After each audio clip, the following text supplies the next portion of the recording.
There will also be sessions for academic skill and writing, where they teach you academic writing, they teach you how to review your work, they teach you how to avoid plagiarism in your work. These sessions are very important. You should attend. You should attend. You know, when I repeat a point, you know what it is. You should attend these sessions because you will need it. On God, you will need it. Hey guys, welcome back to the channel. I'm so glad that you came back to the channel. My name is Couscous if you're new here, and as a returning subscriber, thank you so much for coming back. As always, guys, there is gist. As you all know, I am now a graduate. Yay! This video is going to be like an update as well as like an overview of what your postgraduate studies will be like, especially for 1 year postgraduate studies in the UK. So I'm going to use my experience to take you guys through all the stages that you have to go through in this process. Meanwhile, before we continue, drop a congratulations in the comment section because it's not easy. Like, guys, I submitted my dissertation last week and I felt like a heavy burden was just taken off my shoulder because it wasn't easy. If you want to know what it was like for me writing my dissertation, let me know in the comment section and I will narrate that story for you guys, because what?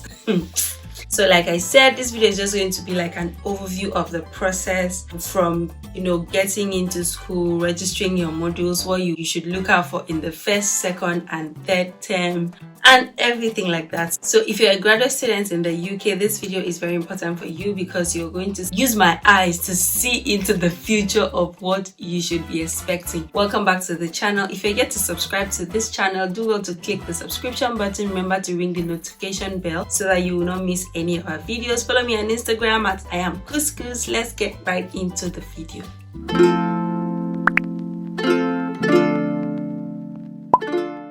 Let's start with the very beginning, the resumption. Most of you have resumed already. Congratulations and welcome to the UK. Congratulations on having your admission and your funding and being here. For those who are yet to come, I'm sure that you have probably started in your country and you will join us here very soon. The first week is usually induction, resumption week. The induction week is for you to familiarize yourself with the school and the different units, different departments, different schools within your school, to know which departments you should go to for help. That's when they are going to introduce to you your careers team, your health team, your student union, your professors, the different faculty heads, and everything that you need to get used to your school. For instance, in Queen Mary, the postgraduate school of law is called Center for Commercial Law Studies. And other than Center for Commercial Law Studies, my course, because I was studying international dispute resolution, my school is called School of International Arbitration. So these are the things that you have to get used to. You will be introduced to during the induction, which is very important. Please attend the induction because that's where they'll give you pointers as to where you will seek help, how you should navigate, around your academic program. The induction program is very important, and if there is anything that during the program you don't understand, ask questions and they will be there to answer you. Now, during this week of induction is also the week that you will be required to select your modules. So basically, a 1-year master's degree program in UK requires that you take up to 180 credit units, and then this 180 credit unit is going to be spread across the 1 year that you're going to be doing your master's. Now, depending on how your school structures your program, I'm going to share based on my experience. In Queen Mary, we have 3 terms. We have the first teaching period, the second teaching period, and the third teaching period. Each term has 10 teaching weeks, so 10 weeks of lectures and seminar for that course. Okay, that is for courses that have 30 credit units, but for courses that have 15 credit units, you would have lectures for just 5 weeks. Okay, so for instance, if I take one course that is 30 credit units and another person takes 2 courses that is 15 credit units each, it means I'm going to have lectures for that particular course for 10 weeks and the other person is going to have 5 weeks lectures for each of those courses. That is what that means.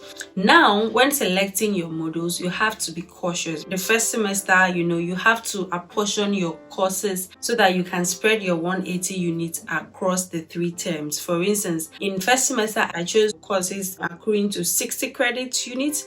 In second semester, I took courses accruing to 90 credit units. Yes, 90. And then the third semester, I took 30. So that means everything is 180 units. Depending on you and depending on your school, you may decide to spread your units, but always check your student's handbook to ensure that the courses you are selecting and the units you have chosen for that term is what is allowed, because sometimes you will not be allowed to go beyond specific. Like for instance, if you say, oh, I want to cover 100 units in the first semester, I don't think that will be allowed. Okay, they have limits, and I don't think you can also take below 30 credit units per semester. The next thing is for you to select your modules. Okay, I'm not going to tell you the modules to select, but what you should do is go, which is why this induction is also very important, because they will have a session where the professors will make a brief presentation of their course. In fact, in my school, they had short videos in the academic portal, short videos where you go, when you click the course, you see an overview of the course, and then you play a short video from the professor telling you what the course is about and what you should expect during classes. So that way you decide, oh, is this the kind of person that should teach me? Do I think I like the person? Do I like the course? Are the course content what I am interested in? Look at what are your long-term career goals. That way you can be able to tailor your course or the modules you take to suit your long-term career goals. The thing is that don't expect that because you are doing an LLM in international dispute resolution that you are going to be able to take all the courses. No. In LLM in international dispute resolution, we have over 50 courses. The same in LLM media, the same with engineering. So no matter your area of specialty, you will still need to select courses. And that means that you would have to tailor it to suit your career goals, to suit your interests, what you are already doing, what you want to do in future. That way it will help you curate the courses that you want to take. Another thing that you should take into consideration before you choose your courses is how it is being graded. Some courses are being graded by exams. Some courses are being graded by coursework. Coursework means essays, academic essays. Now, some courses are being graded by a mixture of, presentation and exam, or presentation and essay. So I had a course that I didn't write test for it. I only wrote one exam and it was over 100. And you know what that means? It means that if you do not do extremely well in the exams, you have lower chances to pass in that course. But I also had a course that I had oral presentation 40 marks, coursework, which is essay 60 marks.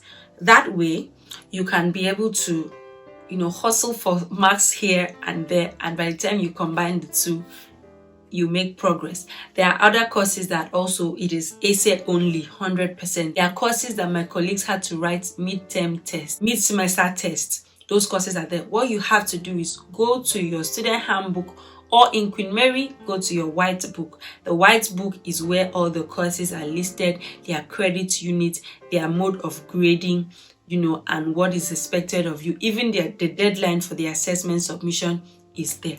So don't go and take all your courses essays, all your courses exams, because you may not be able to handle it.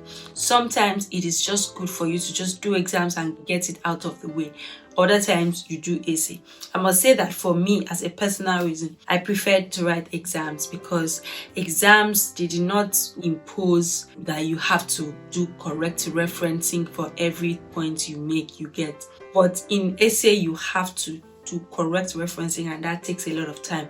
So I noticed that the courses that I had to write exam, although I had a lot of pressure reading, because you have to read all the chapters and everything, 10 topics, you have to read all the topics because you don't know where the exam is coming from.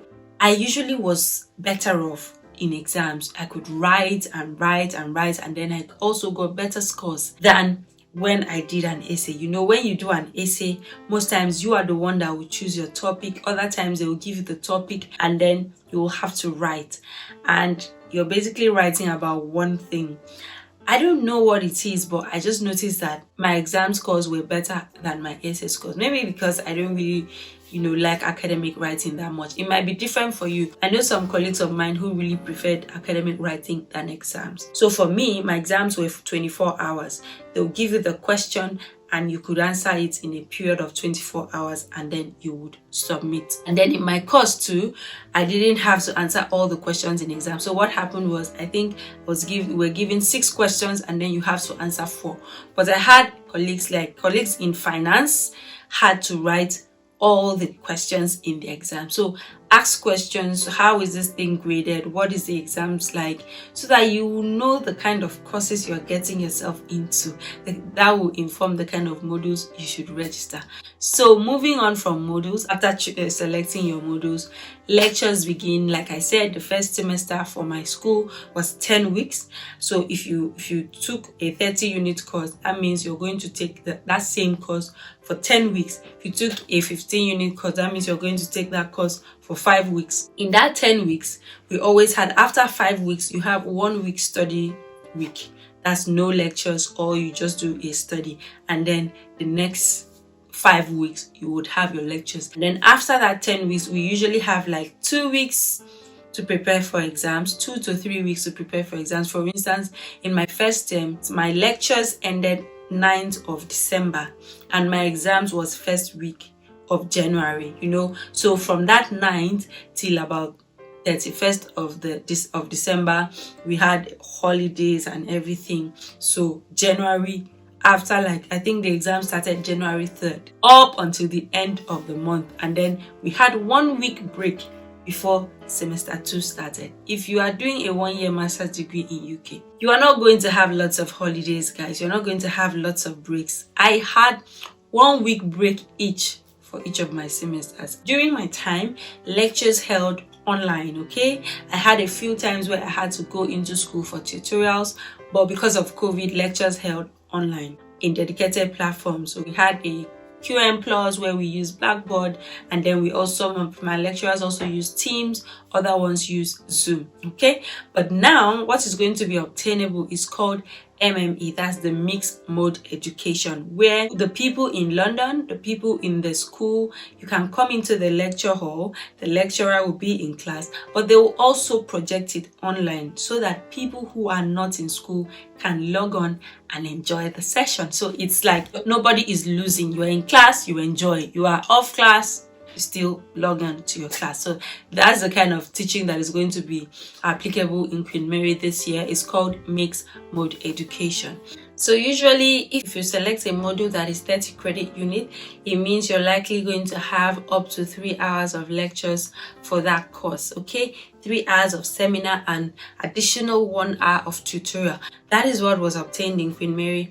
I don't know about other schools, okay? But that's what it means. If you take a course that is 30 units, it means that you have more seminars in that course than a course that is 15 units. So a course that is 15 units, you would likely have 1 seminar for a week and then 1 tutorial in a week. But a course that is up to 30 units, you're probably going to have 2 seminars in a week, 1 tutorials in a week. That's going to come to about 4 hours for that course in a week, okay? So usually how many modules you take determines how long or how often you would have classes. For instance, in first term, I took just 2 modules, which was 60 credit. So I had 3 classes each for those modules, which was 2 seminars, 1 tutorials, 2 seminars, 1 tutorial. So in my first term, I had 6 classes every week.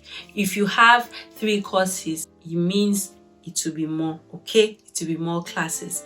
Now let me talk about the reading materials for these classes, okay, for these modules. Usually what my school did was, when you open the portal for these courses, each week the outline is there, the topic is there, everything you have to discuss is there, and the reading materials is there.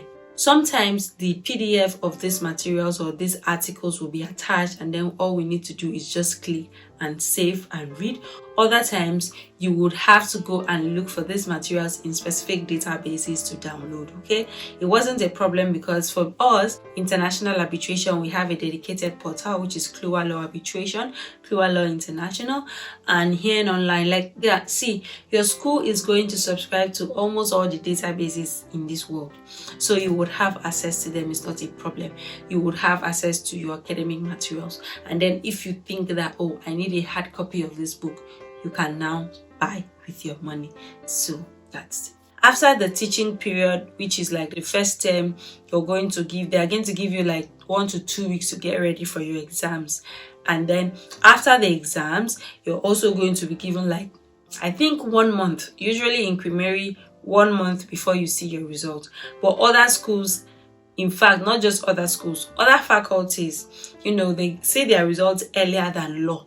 I don't know what it is with law, but in law, my results always took like 1 month or more to see my results. My colleague in other schools, some of them said their results comes out after a week. Other ones say their result comes out in 2 weeks. So it depends on your school. But sure, you see your results. No how. And usually the first set of results that you would see would just be a provisional result. It's not like the final grade. So when they release this result, the first semester result, the second semester result, I think there is a panel or a board that usually sits to approve this result. Once they sit to approve the result, which is around June, July, you will be able to generate your first transcript, which you're going to see a breakdown of all your scores.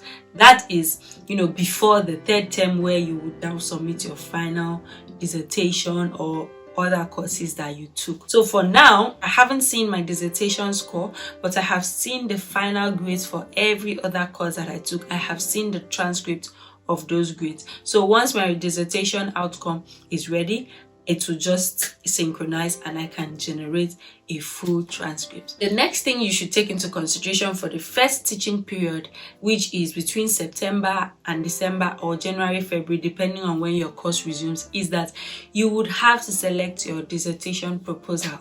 That's your dissertation topic. For those who want to do dissertation, because it's not every course that dissertation is mandatory. If you want to do dissertation, you would have to select, choose a topic and write a proposal. In fact, it will come as a shock to you. The time is ticking. Time will not wait for you in graduate school. The way the time will be running, you will ask yourself, when did I get here? Look at me. When did I come to London? Should be 1 year has passed. Usually, like in Queen Mary, you will see it in the white book that your dissertation proposal is due around November. So guys, they are not joking. They are not joking. Get your dissertation proposal ready. Let me know if you want me to, make a video showing you how to write a dissertation proposal. Let me know in the comment section if you want that video and I'll make it available to you. That's just how it is. There's going to be a deadline. Find out about what is your school's deadline for dissertation proposal submission, okay? So that you would submit. You will not be given a supervisor immediately. They will give you a supervisor in the second term. So I think I have said everything about the first term. Like I said, in Queen Mary, after your first term exams, you will basically have like 1 week off. And then the second term will start, second teaching period. Either you call it second term or you call it second teaching period. So another 10 weeks teaching period will start, which is going to increase. For me, it was the last week of January.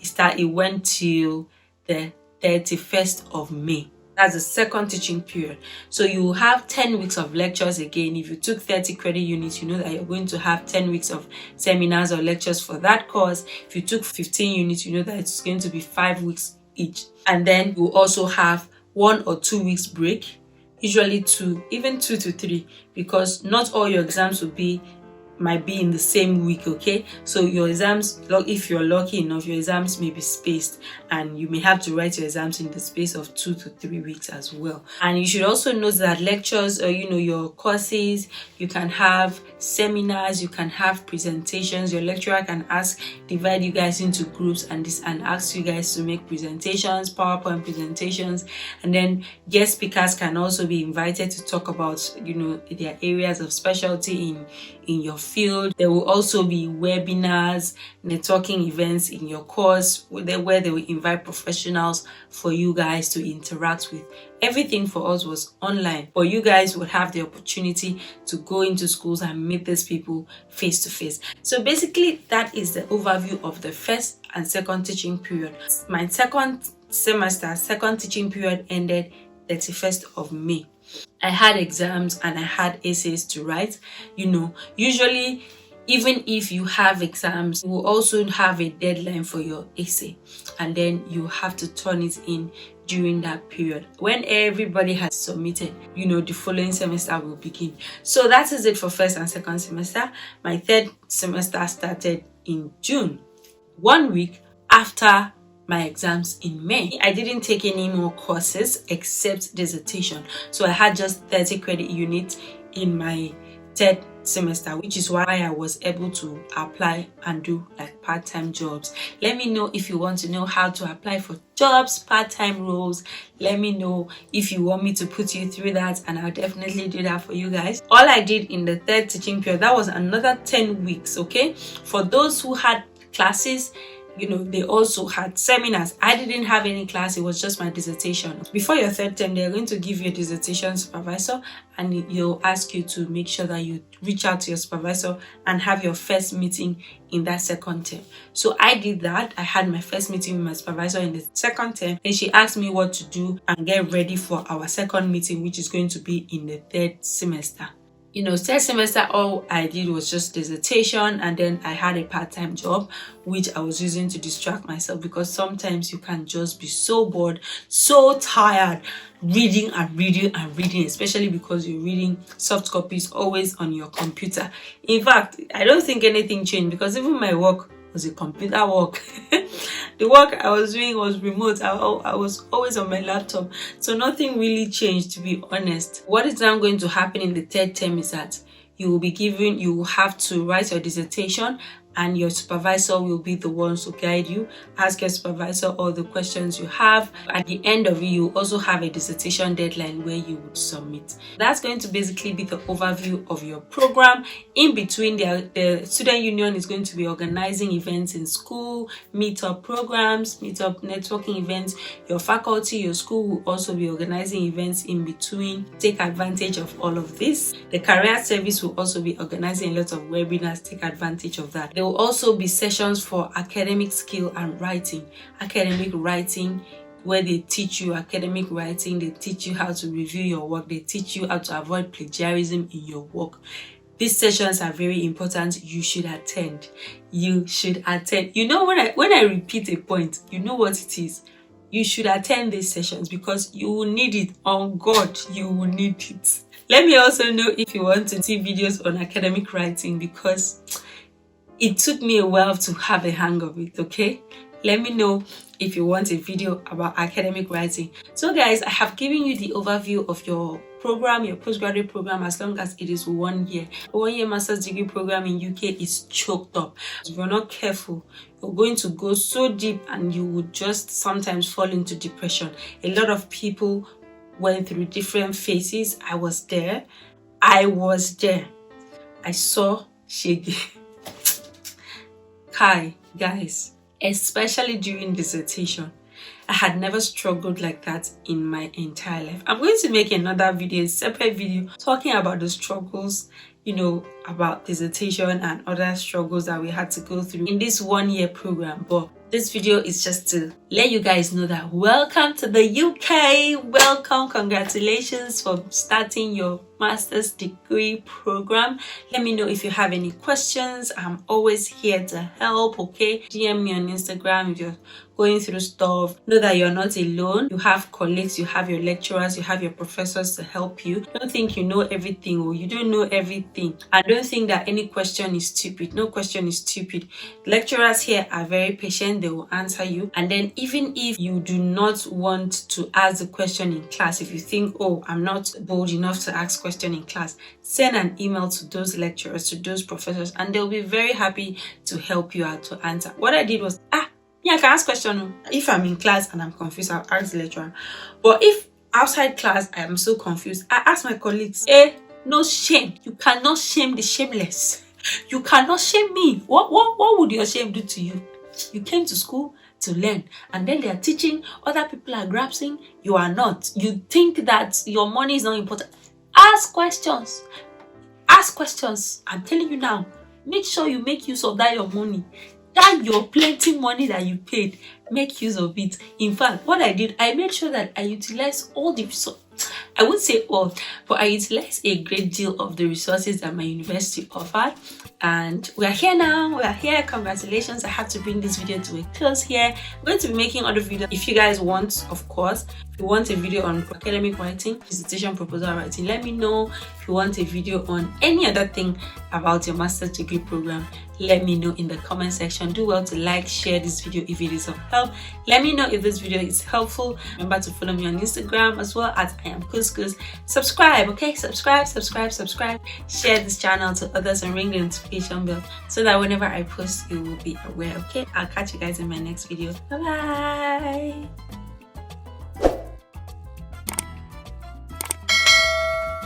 So if you're a new, if you are beginning your school session, if you are a graduate student, you're a scholarship student, if you're a graduate student, especially in the UK, you would